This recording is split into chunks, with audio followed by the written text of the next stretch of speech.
पूर्णिमा के दिन शंकर भगवान को समर्पित होता है और भगवान विष्णु को समर्पित होता है। बैसाख के महीने में एक पकवान बनता है शंकर जी का।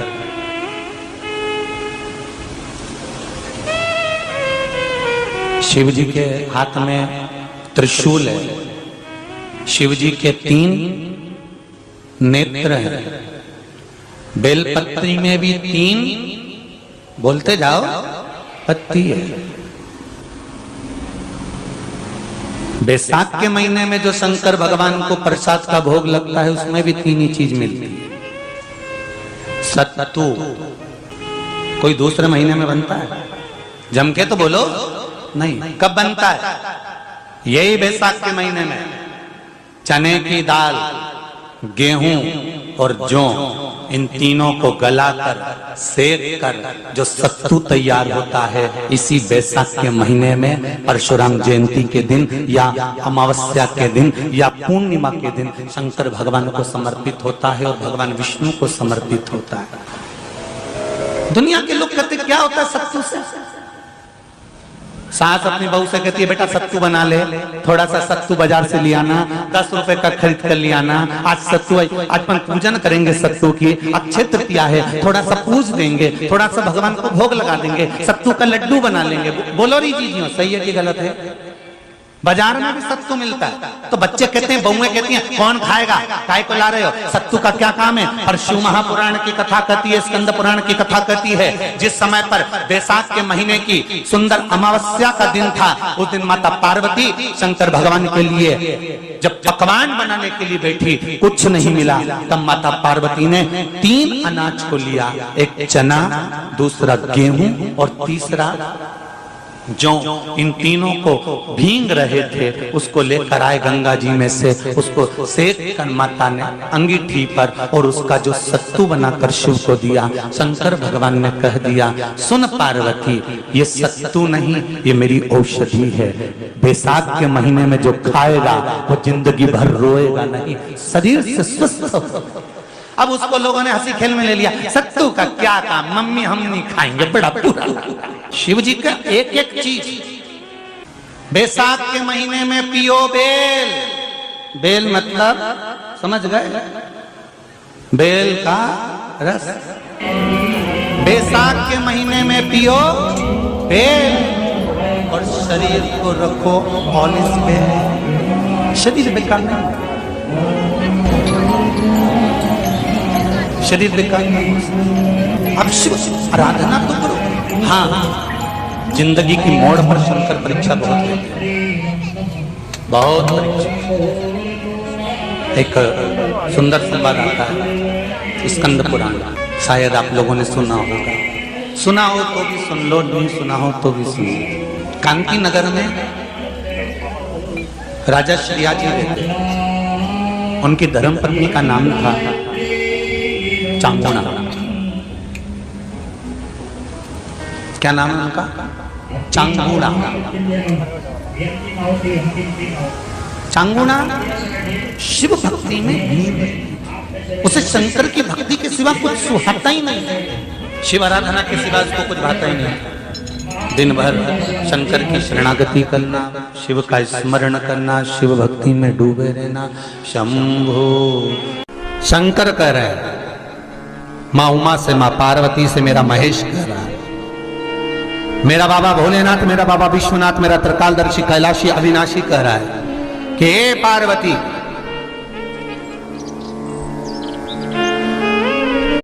एक बीला, एक बेल जो मुझे समर्पित करता है, और समर्पित करने के बाद उस बेल की महत्वता देखिए, जो बैसाख महीने में बाबा शंकर को जो चढ़ाया जाता है और 1000 अश्वमेध यज्ञ का पुण्य फल हम प्राप्त कर लेते, मात्र एक फल चढ़ाकर, मात्र एक फल चढ़ाकर।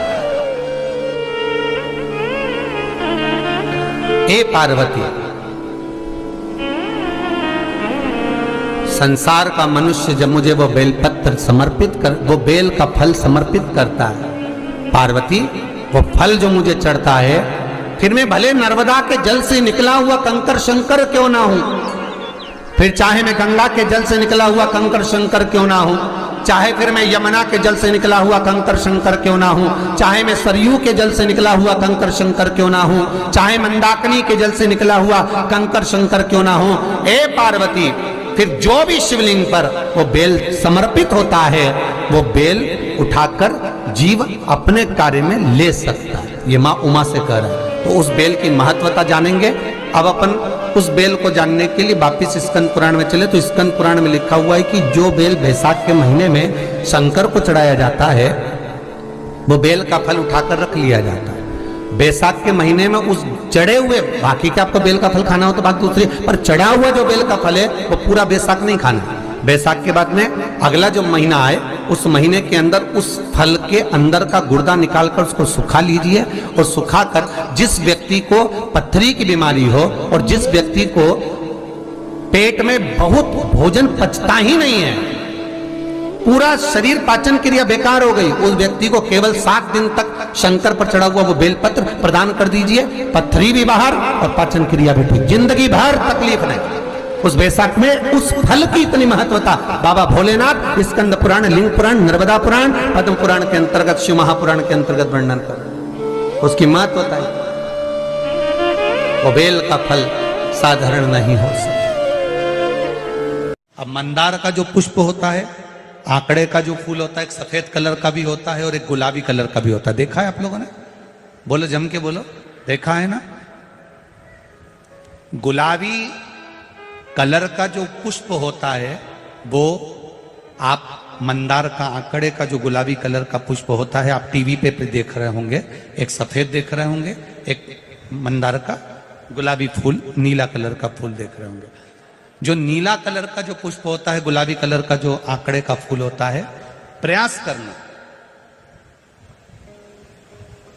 जब किसी विषम परिस्थिति में फंस गए, विषम परिस्थिति, जब आपको लग रहा है कि मुझे बहुत भय लग रहा है, कुछ बुरा होने वाला, आपको लग रहा है आज मेरी उल्टी आंख बहुत फड़क रही है, कुछ गड़बड़ होने वाला है, आपको लग रहा है मेरी सीधी आंख फड़क रही, कुछ गड़बड़ होने वाला है, तब केवल वो नीला जो गुलाबी पुष्प है मंदार का, उसको कहीं से लाकर शिवालय में अशोक सुंदरी वाली जगह पर स्पर्श कर कर शिवलिंग पर आप चढ़ा दीजिए।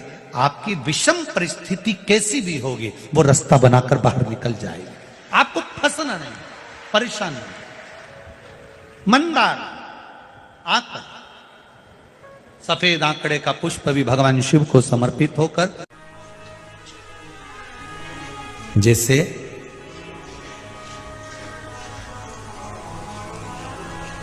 बेले के फल का गुर्दा, बेल का जो फल होता है, बेलपत्री का फल, उसका जैसे गुर्दा, उसके अंदर का जो भाग होता है बेल का, वो गुर्दा,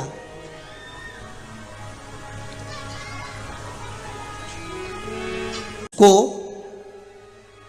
अग्नि में जलाकर उसकी भस्म तैयार कर कर छान कर जब जब आपके यहां विद्वान ब्राह्मण शिव जी का अभिषेक कराते हैं, पूजन कराते हैं, तो उसमें लिखते हैं पूजन के साहित्य में बेलपत्री, धतूरा, दुर्वा, ये उसमें नीचे लिखेंगे भस्म। लिखते कि नहीं लिखते? लिखते हैं ना, भस्म अभिषेक में चाहिए रहती है। तब उस भस्म का थोड़ा सा भी भाग आप अगर शिव को समर्पित कर रहे हो तो ये जान लें कि शंकर मनवांछित फल प्रदान कर रहे हैं, शिव फल प्रदान कर रहे हैं।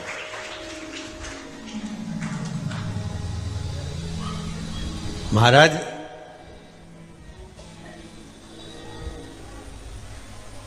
बेलपत्री के वृक्ष के नीचे बैठकर हाथ में एक बेलपत्र का पत्ता रखकर आप पंचाक्षर मंत्र नमः शिवाय, ओम नमः शिवाय या श्री शिवाय नमस्तुभ्यम या महामृत्युंजय मंत्र का स्मरण कर रहे हो, पर डंडी का भाग अपनी ओर, बेलपत्र की बीच वाली पत्ती का भाग बीच वाली उंगली की ओर रखकर अगर आप स्मरण कर रहे हैं और अपनी कामना कर कर बेलपत्री के वृक्ष के नीचे बैठकर उस पत्ते को सम्मुख रखकर बाबा से विनय कर कर एकांत में उस बेलपत्री के वृक्ष की छांव में, बेलपत्री के वृक्ष की छांव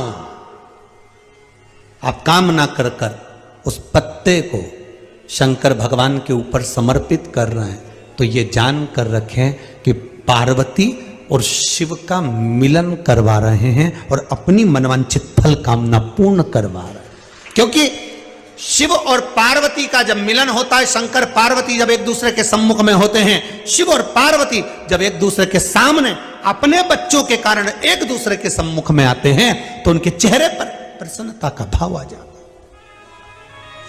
वो फल, मनवांचित फल की कामना, आप जिस कामना के लिए कर रहे हैं, विवाह के लिए, नौकरी के लिए, सर्विस के लिए, व्यापार के लिए, रोग मुक्ति के लिए, आप जिस कामना से कर रहे हैं, ईश्वर महादेव, जो व्यक्ति पथभ्रष्ट हो जाए, जैसे मदिरा के नशे में पड़ गया, कहीं जुए में पड़ गया, कहीं मांसाहार में पड़ गया, कहीं व्यसन में पड़ गया, कहीं गलत काम में अगर कोई जा रहा है, तो श्रंभेश्वर महादेव के नाम से काली तिल भगवान शिव को समर्पित करी जाती है।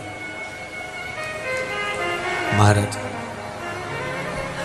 काली तिल को वापस उठा कर ले आते हैं, उसी काली तिल को जो मदिरा का नशा करने वाला होता है या जो गलत व्यसन में डूबा हुआ होता है, उसको वो सुबह के समय अगर नहीं खाता तो भोजन के साथ उसको दिया जाए। श्रंभेश्वर महादेव,